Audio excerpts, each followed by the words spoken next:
cannot win a democratic mandate by censoring your opponents or putting them in jail, whether that's the leader of the opposition, a humble Christian praying in her own home, or a journalist trying to report the news. Nor can you win one by disregarding your basic electorate on questions like who gets to be a part of our shared society. And of all the pressing challenges that the nations represented here face, I believe there is nothing more urgent than mass migration. Today, almost 1 in 5 people living in this country moved here from abroad. That is, of course, an all-time high. It's a similar number, by the way, in the United States, also an all-time high. The number of immigrants who entered the EU from non-EU countries doubled between 2021 and 2022 alone, and of course, it's gotten much higher since. And we know this situation, it didn't materialize in a vacuum.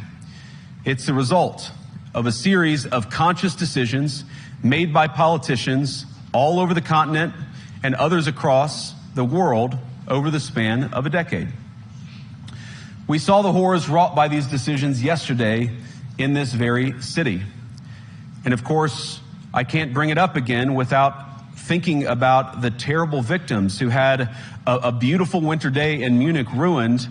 Our thoughts and prayers are with them and will remain with them. But why did this happen in the first place? It's a terrible story, but it's one we've heard way too many times in Europe and unfortunately too many times in the United States as well. An asylum seeker, often a young man in his mid-20s, already known to police, rams a car into a crowd and shatters a community. How many times must we suffer these appalling setbacks before we change course and take our shared civilization in a new direction? No voter on this continent went to the ballot box to open the floodgates to millions of unvetted immigrants. But you know what they did vote for? In England, they voted for Brexit, and agree or disagree, they voted for it.